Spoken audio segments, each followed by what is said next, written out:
Long time no see, you lot. I guess quick catch up before I start doing anything. Quick sip of the coffee as well. Give me one sec. Oh, nah, that's not good. That's some watery shit. But anyway, quick catch up. Yeah, I've not been uploading. I've been at university. I've been working a lot.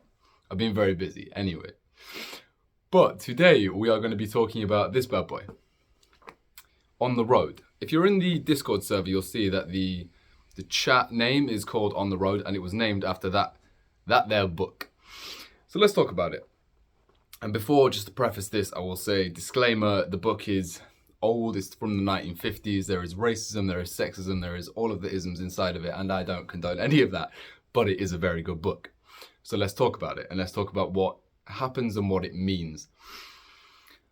And to me, I'll just say this is the most inspiring book I've ever read and has changed my life the most out of anything I have ever read. And basically, the long and short of it, the whole book is about this one guy who drives forwards and backwards across America, not chasing, but following this other character who's Dean Moriarty, who is this absolute crazy batshit motherfucker who's running around living life to the fullest, drinking, doing drugs, again, don't condone any of that shit, having sex, doing all sorts, mate. It's a fun book. A lot of stuff happens, it's very funny, it's good.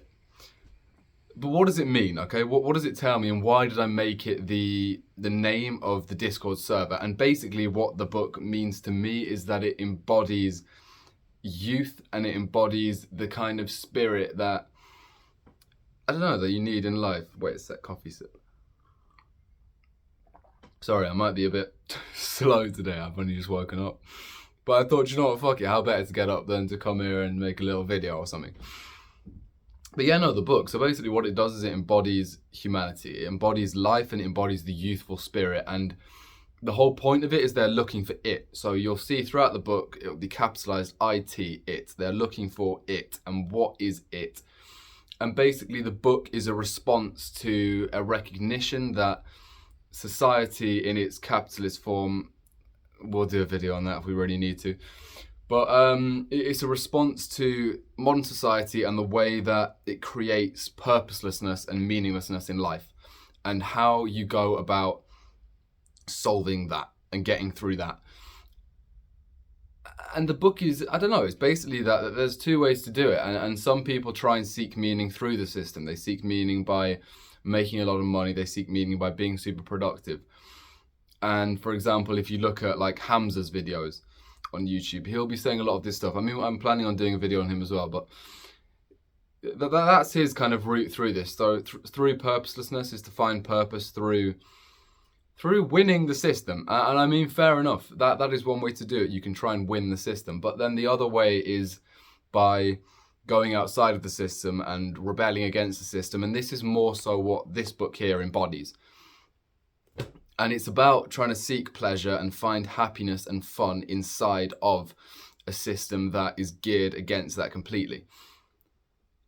And the way it goes about doing that is very interesting. I mean, it talks about, it's a lot about art and literature and sex and recreation. And it's a very different way to find purpose. But to be honest with you, it's one that, especially now that I'm at university, is very much so suiting the things I want to do. Not that I want to do, but the things, it's suiting my life a lot. Not to say that I'm doing all those things, but it's interesting. It's a different way to seek purpose, and it's through excitement and through passion rather than through discipline and productivity. So read it as if only just an alternate viewpoint to the things you've already heard. But for me, it's a good book. It's a very good book, and it has a lot of value inside of it. I mean, so it's part of this general thing, literary movement at the time called the Beat Generation, which was basically, there's a few main characters in it, real people. So you've got Jack Kerouac who wrote this, you have Allen Ginsberg, Anthony Burgess, wait, he might have been the one that wrote The Clockwork Orange, I'm not sure, but anyway, oh sorry, yeah, he is, Burroughs, he's the one. But you have a lot of these people that write poems and are writing books during this time. And they were very counterculture and counter-capitalism, and what they spent their time doing was seeking exaltation through enlightenment and through yeah, I mean, through like worldly things. And that was their main thing. And to be honest with you, it's pretty cool. And it really speaks to me inside of a world where I think a lot of us are completely lacking in any sort or form of pleasure. You look around and you see people like this walking about, eyes glued to their phones, not living. No one fucking lives anymore. I mean, I would get it, it's not on me right now, but at the moment I've switched to a flip phone again. I will make another video on that if you want. But I've re-switched to this flip phone. I've been using it for the past 2 months, and fucking hell. The shit you see, like, if you just open your eyes, all you see is people glued to screens and TVs, and I come back home and I see my mum and my dad and they're on the phone all the time. And it's crazy. Your parents, man, your parents are addicted to phones. Ain't that mad? But anyway. And that's kind of what this book is not trying to combat necessarily. They didn't have smartphones back then, but it is kind of talking about is the fact that people are dreary and dead and everyone walking about is like a fucking zombie. I mean, look at the state of this weather. This weather's fucking disgusting. So up to a point, I kind of get it. But there's people walking about outside, just heads down. Fuck, man. It's boring. It's really depressing to see. And people are lacking pleasure in their lives, and they're lacking any form of spark or madness, he calls it. He says that he likes the mad people, the people that burn like Roman candles, fireworks. But anyway, that is what people lack.